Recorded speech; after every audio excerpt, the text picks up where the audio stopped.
Today, we are going to be talking about the top 5 watches that you can buy for under £5,000.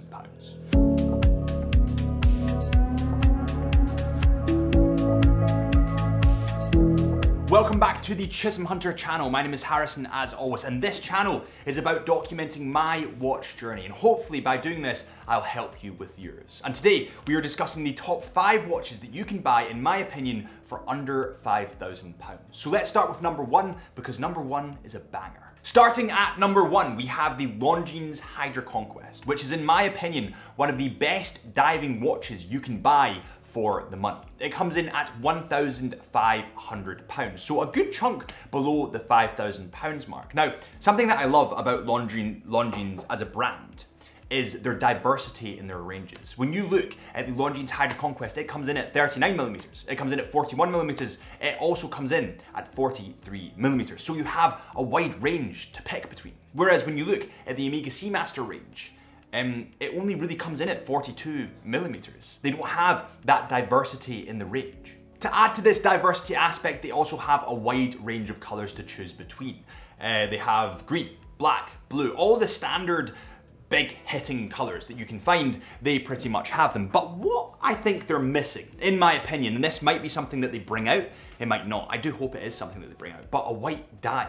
A white dial with a black bezel, similar to the Omega Seamaster that I'm wearing at the moment. I just think that would look really, really cool, really, really clean, especially against that steel bracelet. And that moves me on to the bracelet side of things. When you go for a Longines Hydra Conquest, you have a couple of strap options. You have either a rubber strap option or a bracelet option. Now, personally, I prefer the rubber to the bracelet of this Longines, and that's not just a Longines thing, that's across my range. If I have a sports model, a diving watch, I don't want to scratch up that bracelet. I don't want to get it damaged, so I would prefer the rubber or maybe even put a NATO on it. And that's another thing that I think that Longines would really suit, is a NATO strap. Next on the list, we have the TAG Heuer Aquaracer range. And I'm not gonna talk specifically about one model here, I'm gonna talk about the whole Aquaracer family. So for those with bigger wrists, I have 6.5-inch wrists, I would probably go for a 40mm in diameter, 40mm Aquaracer 200. But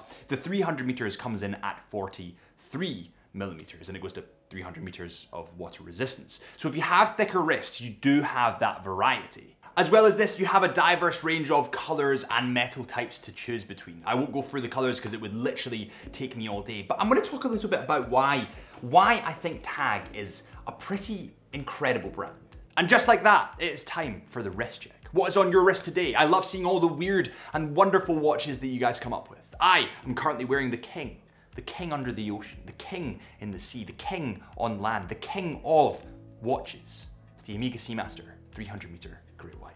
TAG Heuer models predominantly appeal to a younger market. Let's say they appeal to maybe 16 to 24-year-olds predominantly. Now, the reason that this is a good thing, in my opinion, is because they open up the luxury watch market to younger eyes. It's a little bit like the Omega Swatch watch, the Moon Swatch. It opened up the luxury market to an audience that otherwise wouldn't have known them. And anything that is growing our luxury watch space, anything that is getting more watch nerds involved in the space is a good thing for us. As well as this, TAG Heuer actually have a huge amount of history. Now, TAG was one company and Heuer was another company. And during the quartz crisis, they came together to form TAG Heuer. But one thing that you might not have known is that TAG watches, or TAG Heuer watches, were the first watches in space. Technically speaking, it was Heuer. On February the 20th, 1962, John Glenn flew the Mercury Friendship 7 mission. Glenn orbited the Earth 3 times, and with him, he wore a Heuer 2915A stopwatch on his wrist. Technically speaking, this was the first watch in space. As well as this, TAG Heuer made the first watch able to measure 1/100th of a second. So they have a ton of history. I could go into great detail about that, but it'll be coming in another video, so subscribe if you want to see that. But TAG shouldn't be seen as a more fashion brand, because it's not. It is a luxury Swiss brand. These watches on average come in at £2,500. Now that depends on the metal variation you get, the sizing you get, all the kind of different factors that you can change on this watch, but roughly speaking, they come in at £2,500, which is well below that 5,000 mark. Next up, we actually have another Longines model. This time, it is a GMT Longines model, the Longines Zulu Time. It comes under the Spirit collection of Longines, and the reason that we've added Longines in twice to this video is because they're absolutely crushing it this year. I mean, seriously, they're doing really, really awesome work. I really like Longines. Oh, that's disgusting. All right, sorry about that. That was absolutely vile, that coffee. So, as I was saying, the Longines Zulu Time. This was released earlier this year, and honestly, it took the watch industry by storm. It was an incredible release. It wears brilliantly on the wrist. It comes in at 42 millimeters. It has brilliant colorways. There's a green and black that is my personal favorite. There's also a blue, and there's also a pure black. It just looks awesome. It comes in at roughly £2,600 depending on whether you get the bracelet or the leather strap. Now, the leather strap looks great, but the bracelet on this model is really cool. I actually prefer it with the bracelet, and what I would prefer even more than the bracelet is a rubber variant. What I think will come from Longines next year is more colorways of this model, more sizing of this model, and also more strap options. I would really want to see this in a 40mm or a 39mm. I think that would be absolutely phenomenal. The movement on this watch is actually COSC certified, which is pretty insane for the money. Also, I totally forgot to say, guys, I do apologize, in the Longines Hydra Conquest that we covered at the start, the one that comes in at 39mm or the 43, whatever you choose, it also has a COSC certified movement. Before we move on to the next watch, we'll cover a little last detail about the Longines Zulu Time. And we're going to cover the GMT factor about this Longines Zulu Time. Now, GMT means it can read multiple time zones. So you have a watch that can read multiple time zones depending on where you are in the world. But better than that is the GMT hand. The GMT hand on the blue variant and the black variant are bright colors. On the black, it is a bright electric blue color, and on the blue, it is an electric orange color. And that contrast between the color and the dial, that's what attracts people to watches. That little point of difference, that little watch nerdy detail, that's cool. On the subject of all these watches, there's actually a place, which is really cool, that I want to talk to you about, where you can try these watches on without actually putting them on your wrists. I know, sounds pretty crazy. It's called the Chisholm Hunter website, and we've installed this brand new try it on feature. And all you need to do is literally click try it on, point it at your wrist, and it will put the watch on your wrist and you'll be able to see the exact size. Now that is pretty awesome, and it's something that would hopefully, or can hopefully, show you how the watch looks and feels without you having to go into the store. Now we obviously have 28 stores if you want to come in, but give it a try, it's cool. Next up, we have a pretty personal brand to me because it was one of my first luxury watches. It's Tudor. The Tudor Pelagos 39mm in titanium. Now, one of my first luxury watches, I believe it was number 3, was the Tudor Blancpain ETA version, which has lasted me such a long time, over 6 years or over 5 years, and it's just been phenomenal. And this Pelagos, when I first saw it, I got that excitement that I had for the Blancpain. This Tudor Pelagos 39mm, of course, comes in titanium. It's actually grade 2 titanium, and in my opinion, everyone needs a titanium watch in their collection. If they have a couple of watches, then I would try to get into different metals. I try to go for titanium. At the moment, I'm currently looking for a titanium watch. Will this be the one? I'm not sure, but it's definitely up there. This model comes in at £3,500, which, believe it or not, is quite reasonable for titanium watches. When you get titanium watches, it's a harder material to work with, so they do tend to be priced a little bit higher. It comes in at 39mm, so it's perfect for slimmer wrists like mine. I come in about 6 to 6.5 inches for my wrists. Of course, in the heat, they do expand, and in the cold, they do shrink, and Scotland's freezing, so they're probably about the 6 inches.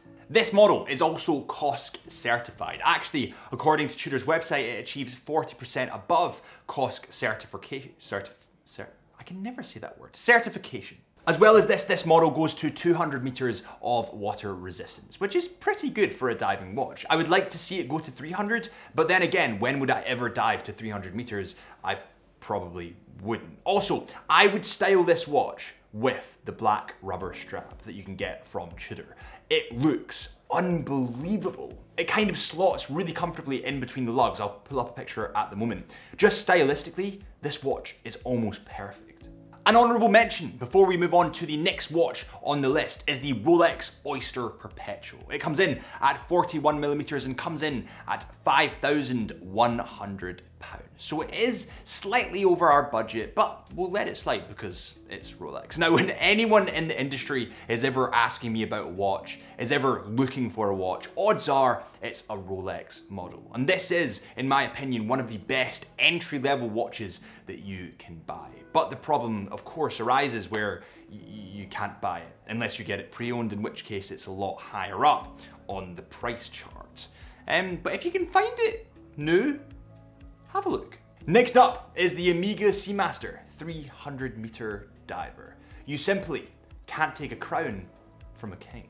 This model comes in at £4,800 with the rubber strap, but with the bracelet it does come in at £5,100. So it is slightly over that budget, but if you have the budget, then I'd take a look. It's definitely worth trying on. Personally though, I prefer it in the rubber strap. I actually got Omega's NATO strap put on it for style. It looks incredible, but for practicality, I would stick with the rubber. And the reason being is that the NATO strap actually has to tuck in behind the Seamaster watch and it pushes it further off the wrist. I prefer my watches that little bit slimmer, so I'd stick with the rubber strap. To add to this watch comes in a variety of different colors. The newest one released was the seaweed green. They called it seaweed, the community nicknamed it the seaweed, but quite rightly too, because it doesn't look pure green, it looks almost black. It's so dark. It's a really, really cool color, but my personal favorite will always be the great white. It has the helium escape valve at the 10 o'clock mark, which is iconic to Omega. And when you're wearing this watch, when this watch is on the wrist, it's unmistakably an Omega. When you're wearing let's say a Rolex Submariner, it's quite easy to confuse that with a Tudor Blancpain, a Tag Heuer Aquaracer, a Longines Hydro Conquest. They all have the same body and shape, but this Omega, this is different. This water can go to depths of 300 meters, has a 6 o'clock date window, which I love, by the way. Just stylistically wise, it's all uniform, it's all symmetrical. I prefer 6 o'clock date windows to 3 o'clock date windows. It has a screw down crown, it has a rotating bezel in ceramic, and it's COSC and METAS certified, which is pretty unbelievable. It also has an open case back so that you can see into the movement of this watch, and it's pretty mesmerizing, to say the least. At the end of the day, you just simply can't take a crown from a king. And the Omega Seamaster 300 meters, for the price, it wears the crown. If you have enjoyed this video, then please consider hitting that subscribe button. It would really, really help us here in the studio, and I would really, really appreciate it. Head over to our Instagram, Chisholm Hunter Watches, to see behind the scenes content of what we do here in the studio. I really hope this has helped you with your watch journey. I've certainly enjoyed filming it. And I'll see you guys in a couple of days.